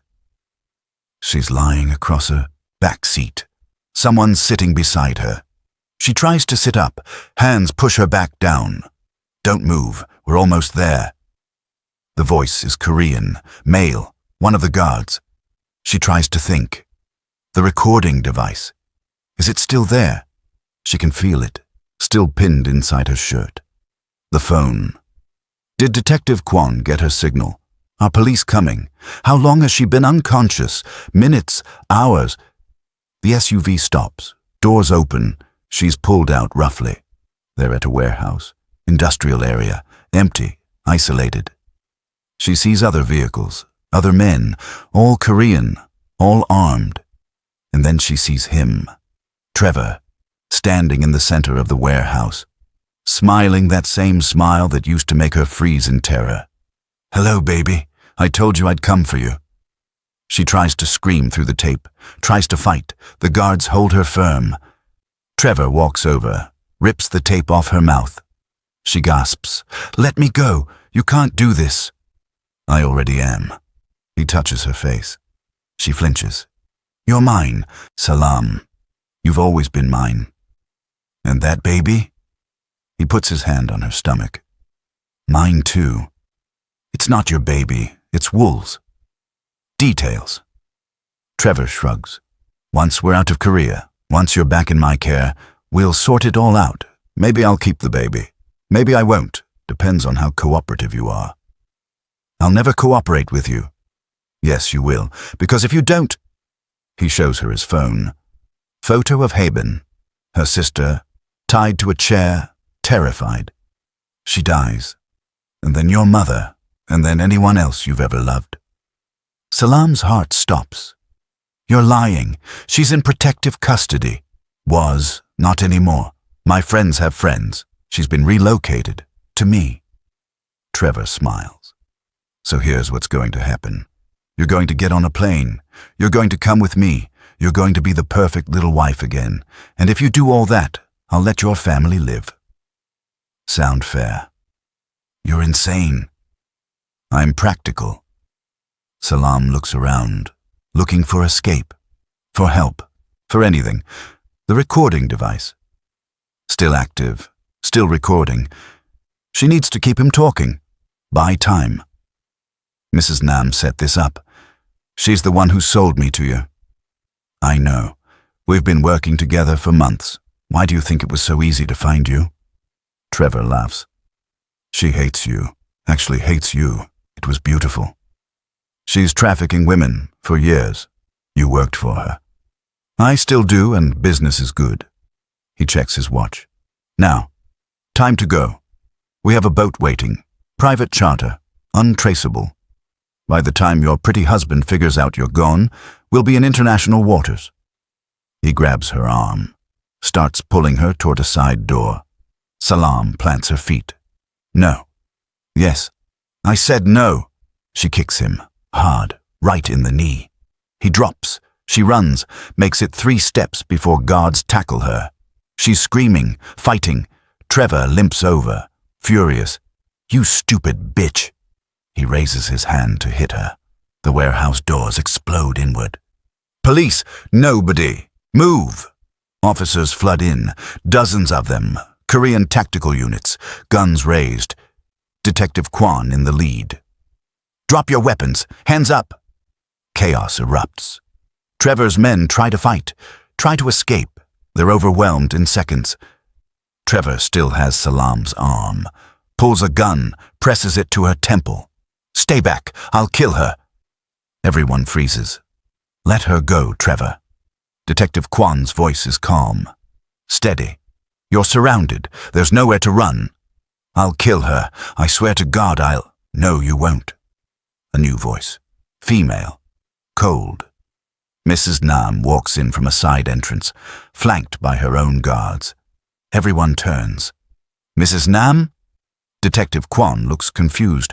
What are you... He won't kill her, because if he does, he doesn't get paid. Mrs. Nam looks at Trevor. The deal was delivery of a live, healthy woman. Dead doesn't qualify. Trevor's face twists with rage. You set me up. I made a business decision. You've become a liability. The police have been closing in. Thanks to her. She nods at Salam. They know everything. About you. About the operation. About me. So you're just giving me up? I'm saving myself. You understand? It's nothing personal. She looks at Detective Kwon. I have information, names, locations, financial records, everything you need to dismantle the entire trafficking network in Asia in exchange for immunity. You can't be serious, Kwon starts. Completely serious. I've already contacted Interpol. The deal is done. I walk. Trevor and his associates go to prison, and Salam... Mrs. Nam looks at her. You get to go home to my son. Congratulations. You win. The words are poison wrapped in silk. Trevor's gun is still pressed to Salam's head. His hand is shaking, deciding. Don't do it, Trevor. Salam's voice is steady despite her terror. It's over. Let me go. Never. You're mine. I was never yours. Not really. And this baby, not yours either. Wolves, only wolves. Something breaks in Trevor's eyes. The last thread of sanity. His finger tightens on the trigger. A gunshot rings out, but it's not from Trevor's gun. It's from behind them. Trevor drops, blood spreading across his chest. The gun clatters away. Salam spins, sees the shooter. Wool, standing in the doorway, gun still raised, face white, shaking. He just shot Trevor. Officers swarm Trevor, checking vitals. He's alive, barely. Wool drops the gun, runs to Salam, cuts the zip ties, pulls her into his arms. Are you okay? Are you hurt? The baby... We're okay. We're both okay. She's sobbing into his chest. How did you know? Hyun called me, told me what happened. I drove back at 150 miles an hour, called Kwon on the way. He pulls back to look at her. I'm so sorry. I should have been there. I should have protected you. You did. You saved me. They hold each other as police arrest Trevor's associates, as paramedics check Salam and the baby, as Detective Kwon approaches Mrs. Nam with handcuffs. The immunity deal isn't finalized yet. You're under arrest. Mrs. Nam's expression doesn't change. You'll regret this. No, I won't. Kwon cuffs her. You're done. As she's led away, Mrs. Nam looks at Wool. I was protecting you. Everything I did was for this family. You destroyed this family, Wool says quietly. And you did it long before Salam arrived. Mrs. Nam is taken away. Salam slumps against Wool, exhausted, traumatized, but alive. Is it really over? She whispers. It's over. But as they stand there, holding each other, neither of them sees the figure in the shadows watching, or the phone recording everything, or the message being sent to an encrypted number. Phase 1 complete. NAM operation compromised. Activating contingency. Prepare Phase 2. The response is immediate. Understood. Target acquired. Proceeding with extraction. And somewhere in Seoul, in a luxury penthouse overlooking the city, a woman watches multiple screens showing Salam and Wool. She's elegant, 50s, Korean, expensive suit. She pours wine, toasts the screens. Mrs. Nam was sloppy, emotional, weak. She takes a sip. But I'm not. And now I have everything I need to finish what she started. She presses a button. Another screen lights up. Shows Haben, Salam's sister, still tied to a chair, still alive. Phase 2 begins tomorrow. Let's see how strong their love really is when I take everything they have left. She smiles. The game is far from over. The hospital room is sterile, white, and too quiet. Salam lies in the bed, Wool's hand gripping hers like a lifeline. The doctor just finished the ultrasound. The baby is fine, strong heartbeat, growing perfectly despite everything, but Salam can't stop shaking. I want to go home, she whispers. We can't go back to the compound, Wool says. Not after. I don't mean the compound. I mean home, Austin, Texas, anywhere but here. He kisses her knuckles. Okay, we'll leave. Tonight if you want. Mr. Nam? Detective Kwon appears in the doorway. We need to talk. About your mother. Wool tenses. What about her? She's refusing to cooperate. The immunity deal fell through the moment we arrested her, but she's not talking. Won't give us names, locations, nothing. Kwon looks exhausted. Without her testimony, we can only hold her on what we have, which means she could be out in months with a good lawyer. Months? Salam sits up. She tried to sell me. She admitted to trafficking hundreds of women. I know. But her lawyers are already claiming coercion, saying you entrapped her with the recording. It's going to be a fight. What about Trevor? Wool asks. He's alive, in surgery. If he survives, he'll face charges, but... Kwon hesitates. He's saying the baby is his. He's filing paternity claims from his hospital bed. Salam feels sick. That's impossible. We know, but he's going to make this messy. Drag it out. Use every legal trick he has. Kwon hands Wool a card. This is a lawyer, best in Seoul. You're going to need representation for the custody fight, for protection from your mother's allies. Her allies. The trafficking network doesn't die just because we arrested one person. There are others, higher up, and they're not happy about the exposure. Kwon's face is grim. You need to be careful. Both of you. He leaves. Salam and Wool sit in silence. I can't do this, Salam whispers. I can't fight your mother and Trevor and lawyers and trafficking networks. I'm exhausted. Then we don't fight. We disappear. Wool stands, makes a decision. Pack your things. We're leaving Korea. Tonight. Where would we go? Anywhere. Everywhere. We'll figure it out. He cups her face. I'm not losing you. I don't care about the company or my family's reputation or any of it. You and this baby, that's my family now. That's all that matters. She kisses him. Soft, grateful. Okay, let's disappear. They're discharged 2 hours later. Wool makes calls, arrangements. His credit cards still work. His father hasn't frozen them yet. Private car, hotel room in Gangnam under a fake name. They'll hide until morning, then catch a flight to anywhere. The hotel room is small but clean. Salam showers, washing away the warehouse and the chloroform and the terror. When she comes out, Wool has ordered food. Room service. Nothing fancy, just soup and rice and tea. They eat in silence, both too tired for words. After, Salam curls up on the bed. Wool lies beside her, pulling her against him. His hand rests on her stomach, protective, possessive, tender. I thought I lost you today, he says quietly.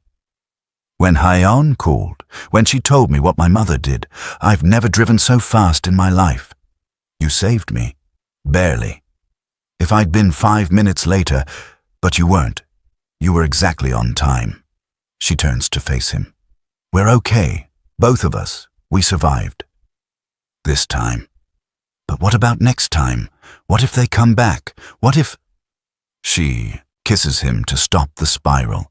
He responds immediately, rolling her beneath him carefully, mindful of her belly. The kiss deepens. His hands slide up her sides. She arches into him.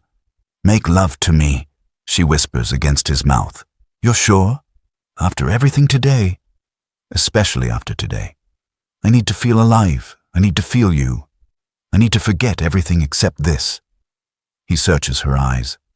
Whatever he sees there convinces him. He kisses her again, slower this time, savoring.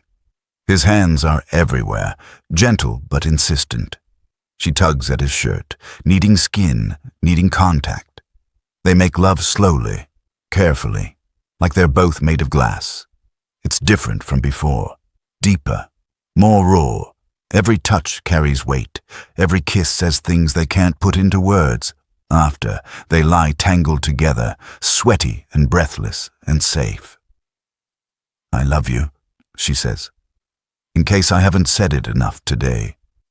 You can never say it enough. He traces patterns on her shoulder. Marry me again, properly, not courthouse, not under duress, just us, in some small chapel somewhere, just you and me and someone to officiate. What about the traditional ceremony? Your mother wanted... I don't care what she wanted. This is about what we want. So marry me, Salam. Tomorrow, next week, whenever you're ready. But marry me again. Make it ours this time. She smiles. Yes, absolutely, yes. They fall asleep, wrapped around each other. Finally at peace, they wake to pounding on the door. Wool is up immediately, pulling on pants, grabbing his phone. Stay here. Wool. More pounding. Police, open up. He opens the door. Detective Kwon stands there with 2 officers. His face is devastated. I'm sorry. I'm so sorry. He steps inside. There's been an incident. What incident? Salam is out of bed now, pulling on Wool's shirt. Your sister, Hyun, she was taken from protective custody 2 hours ago, armed men. They killed 3 officers. She's gone. Salam's world stops. No, that's impossible. You said she was safe. She was. Until tonight. Someone knew exactly where she was. Exactly when the guard shift changed. This was planned. Kwon pulls out his phone. Shows them a video. Harbin. Tied to a chair in what looks like a shipping container. Crying, terrified. A voice off camera. Female. Speaking English. Hello, Salam. I believe we haven't been properly introduced. My name is Madame Choi. I'm sure Mrs. Nam mentioned me. Salam's blood runs cold. The name from part 1, the trafficking network boss. The one who got away. The video continues. Mrs. Nam was supposed to deliver you to me. She failed, so I'm taking matters into my own hands. Your sister is insurance. You want her back alive. You'll do exactly as I say. The camera pans back to Haben. She's sobbing, bruised, but alive. You have 24 hours. Come alone to the location I'm sending. No police, no husband, just you. Or she dies. And Salam. Madame Choi's voice drops. I don't make empty threats. Ask the 17 women who died in shipping containers 3 years ago. Oh, wait. You can't, because they're dead. The video ends. Salam can't breathe, can't think. Her sister, her baby sister, who's only 19, who was supposed to be safe. We can't negotiate with her, Kwon is saying. She's one of the most dangerous traffickers in Asia. If you go to that meeting, you're dead. I have to go. She has my sister. It's a trap. I don't care. Salam is screaming now. That's my sister, my family. I'm going. Wool grabs her shoulders. No, we'll find another way. There is no other way. You heard her. 24 hours or Haben dies. And if you go, you die, and our baby dies. I won't let that happen. So I'm just supposed to let Haben be murdered, trafficked, destroyed? No, we'll... He stops, runs his hands through his hair. We'll figure something out. There's nothing to figure out. Salam pulls away from him. I'm going, with or without your blessing. Salam, this is my sister, my blood, my responsibility. I escaped Trevor. I survived your mother. I can survive this. You don't know that. I know I can't live with myself if I don't try. They're both crying now, both terrified, both desperate. Kwon clears his throat. There might be another option. We wire you, send you in with backup hidden nearby. The moment we have a visual on Haben and confirmation of Madame Choi, we move in. She'll check for wires, Wool says. She's not stupid. Then we use something she can't detect. Tracker injected under the skin. Audio device in a dental crown. Technology she won't think to look for. How long would that take to set up? Salam asks. 6 hours. Maybe 8. We have 24. Do it. Wool looks at her. You're really doing this? I'm really doing this. Then I'm coming with you. No, she said alone. I don't care what she said. Wool. She takes his face in her hands. If you come, she'll kill all 3 of us. Me, you, Haben. This is the only way. I can't lose you. You won't, I promise. I'm coming back. To you, to our baby, to our life. She kisses him, desperate, real. I love you. Trust me. I do trust you. It's her I don't trust. Then trust that I'm smarter than I look. Trust that I've survived worse. Trust that I'm fighting for our family. He holds her, tight enough to hurt.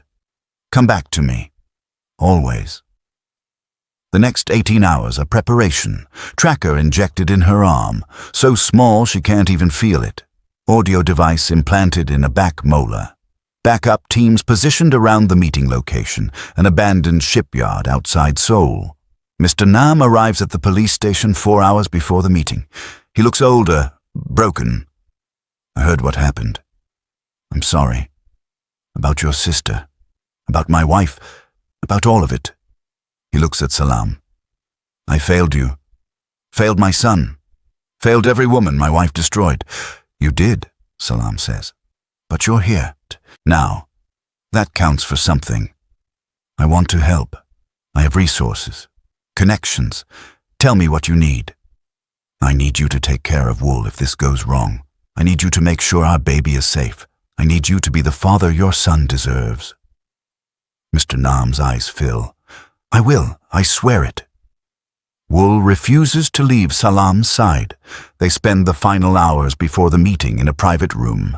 Not talking much, just holding each other, memorizing the feel of skin on skin, the sound of breathing, the warmth of being together. If something happens, Salam starts, nothing will happen. But if it does, name the baby after my mother, Almaz. It means diamond. Salam, promise me. I promise. But you're going to name her yourself because you're coming back. Her or him? I don't care. As long as they have your eyes. She smiles through tears. Deal. They make love one more time. Slow. Careful. Like goodbye. Like hello. Like everything in between. After, as dawn breaks, it's time. Salam dresses in simple clothes. Jeans, t-shirt, nothing fancy. Nothing that screams, I'm wired. Wool walks her to the car, holds her face. 20 minutes, that's how long backup will wait before moving in whether they have visual or not. 20 minutes and I'm coming for you. I'll be fine. You better be. We have a wedding to plan. She kisses him. One last time. Tastes salt from both their tears. I love you. I love you more. Impossible. The car drives away. Salam watches Wool in the mirror until he disappears. The shipyard is exactly as desolate as she expected. Abandoned shipping containers, rusted metal, empty. She gets out of the car, walks toward the coordinates Madame Troy sent. 3 men appear from behind containers. Korean, armed, professional. Mrs. Nam, this way. They lead her deeper into the shipyard. Check her for weapons. Pat her down thoroughly, but don't find the tracker or audio device. They arrive at a clearing. Shipping container, in the center.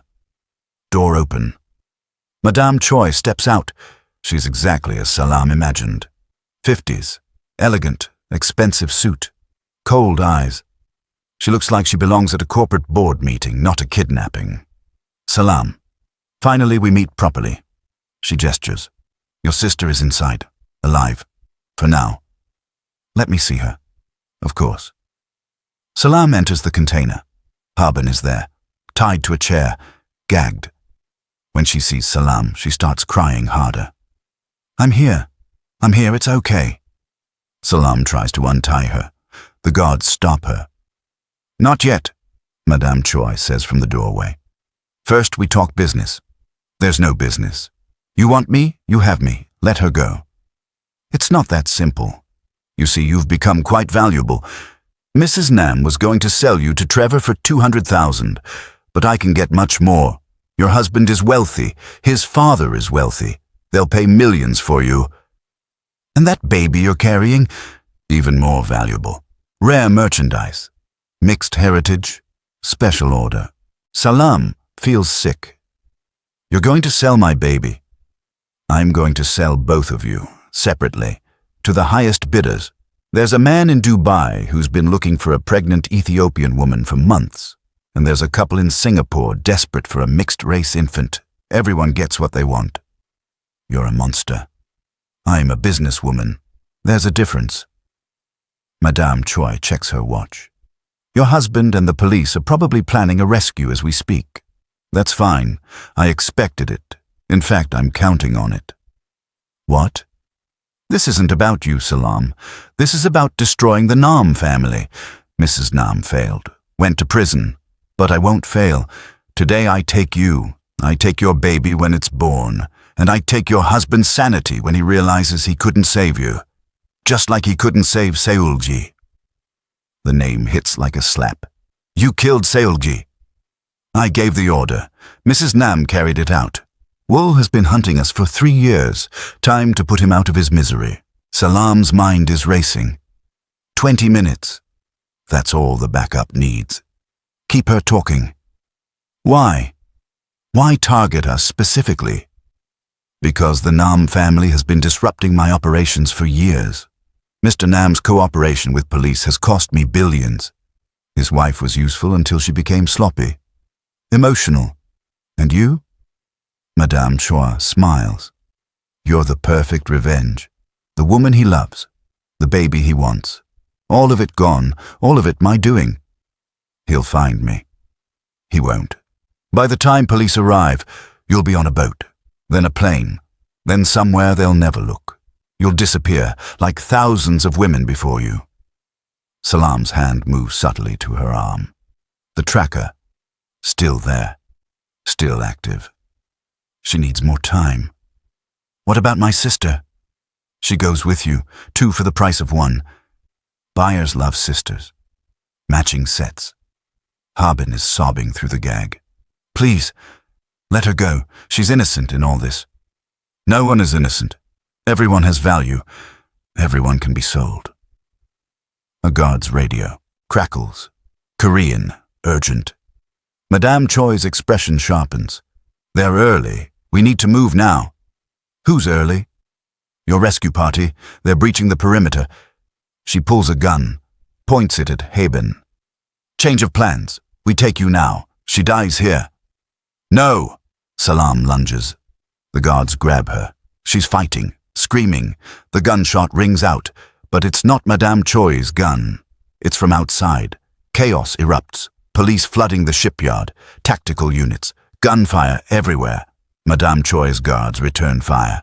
She's pulling Salam toward a black SUV. Move, now. Salam digs her heels in, won't go. Another guard grabs Harbin's chair, starts dragging her. No, leave her alone. More gunshots. One of Madame Choi's men drops. Then Wool appears, running toward them. Gun raised. Let her go. Madame Choi uses Salam as a shield. One more step and I kill her. Everyone freezes. Wool's gun is pointed at Madame Choi, but he can't shoot, not without hitting Salam. It's over, he says. You're surrounded. Let them go. Or what? You'll shoot? You can't even save the women you love. Seulgi died, and now Salam will too. Seulgi's death destroyed me. Salam's would end me. So if you're going to shoot, do it. But know that I'll spend the rest of my life hunting everyone you love, everyone you work with. I'll burn your entire network to the ground. Madame Choi laughs. You can't destroy what you can't find. She pulls the trigger, but the gun clicks empty. In the chaos of the gunfight, someone switched the magazines. Detective Kwan appears from behind a container. I said it's over. Madame Choi realizes she's beaten, drops the empty gun, raises her hands. This isn't finished. Yeah, it is. Police swarm, arrest Madame Choi. Free Harbin, check both sisters for injuries. Wool reaches Salam, pulls her into his arms. She collapses against him, sobbing. You came. Of course I came. Did you really think I'd let you do this alone? Haben is freed from her restraints, throws herself at Salam. The sisters hold each other, crying, alive. I thought I'd never see you again, Harbin sobs. I know, it's okay. You're safe now. Detective Kwan approaches. We got her, and her entire network, communications, financial records, names, all of it. This time it really is over. But as he says it, his phone rings. His face pales as he answers. What? When? How many? He hangs up, looks at them with dread. There's been a prison break. Maximum security facility. 40 minutes ago. Who escaped? Wool asks. Trevor, Mrs. Nam, and 15 other trafficking network members. Kwan's voice is hollow. They had help from the inside. Guards on payroll, vehicles waiting. They're gone. Salam feels the ground tilt. No, They planned this. Used Madame Choi's arrest as a distraction. While we were here, they were breaking out. Kwan looks at his phone again. There's more. Before they escaped, Mrs. Nam left a message. With the warden. He just sent it to me. He plays the audio, Mrs. Nam's voice. Cold, clear. Tell my son this isn't over. Tell him I'm coming for everything he loves. Tell him he can run, he can hide. But I'm his mother. I know him better than anyone, and I will destroy him for betraying me. Starting with that baby. Tick-tock. The message ends. Silence. Heavy. Suffocating. Salam's hand goes to her stomach. Protective. Terrified. Wool pulls both her and Haben close. We're leaving. Tonight. Out of Korea. Somewhere they can't find us. They'll find us anywhere, Salam whispers. Then we keep moving. We don't stop. We protect our family. He looks at Kwan. How much time do we have? Hours. Maybe days.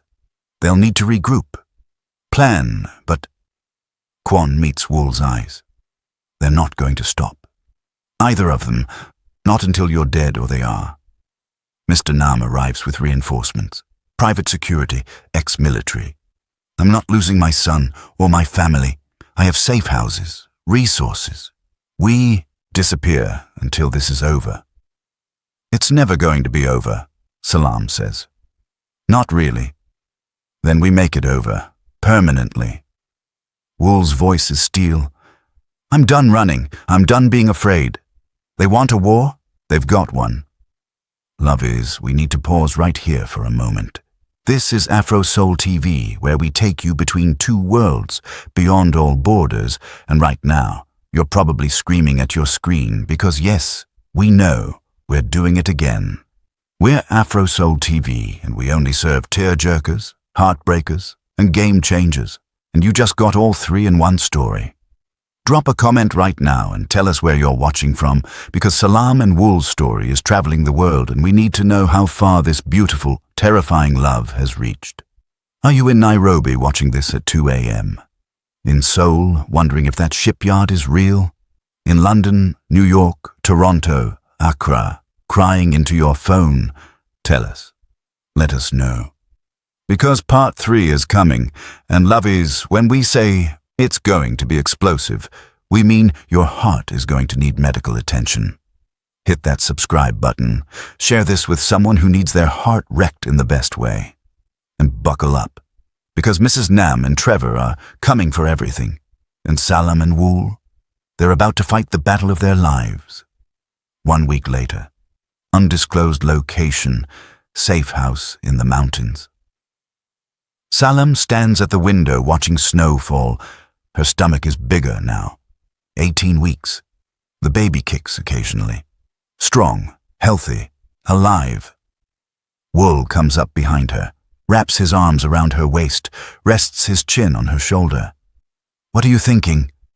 That I'm tired of hiding, tired of looking over my shoulder, tired of being afraid. Me too. I want our baby to grow up free.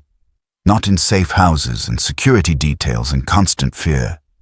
Then we end this, once and for all. She turns in his arms. How? We stop running. We stop hiding. We become the hunters instead of the hunted. That's insane. Probably. He smiles. Sad, determined. But so is everything else we've done. Why stop now? She kisses him. Soft. Real. Okay. Let's hunt them. They're planning strategy with Mr. Nam and Detective Kwon when Haben runs in, phone in hand, face white. Salam, you need to see this. She shows her the screen. Video message from an unknown number. Salam presses play. The video shows a hospital, maternity ward, babies in bassinets, nurses walking by. Mrs. Nam's voice. Hello, daughter. Lovely babies, aren't they? This is St. Mary's Hospital, downtown Seoul. 23 newborns currently in the maternity ward. 23 families who think their babies are safe. The camera zooms in on one specific baby. Korean, maybe 2 days old. This one? She's mine now, or she will be in about 30 seconds. Consider it a preview of what's coming for your baby. You took my son from me. I'm taking the future you promised him, eye for an eye. The video shows a nurse, one of Mrs. Nam's people, picking up the baby, walking out calmly. The video ends. Salam can't breathe. She's stealing babies to get to me. Kwon is already on his phone. I'm calling the hospital. We can stop. You're too late, Haben says quietly. She shows another message, time-stamped 10 minutes ago. This video was delayed. She sent it after she already escaped. Another video. Mrs. Nam holding the baby, smiling. 22 more where this came from, and then yours. I'm coming for you, Salam, for your baby, for my son, and this time I'm not stopping until I've destroyed everything. The screen goes black. One final message appears in text. See you soon, daughter. Let's see how strong that love really is when I take everything you have left. The game is just beginning. Mrs. Nam. Then another text from a different number, and I'll be right there with her, baby. You can't hide forever. I'm coming home. Trevor. The messages delete themselves. Salam looks at Wool, at her sister, at their future. What do we do now? Wool's jaw is set, determined. We fight. For our baby. For our family. For every woman they've destroyed. We fight until they're dead or we are. Together, Salam says. Together. They hold each other as snow falls outside, and somewhere in Seoul, Mrs. Nam and Trevor are planning their final move. The war has just begun, and no one knows who will survive. To be continued. In Part 3, The Reckoning.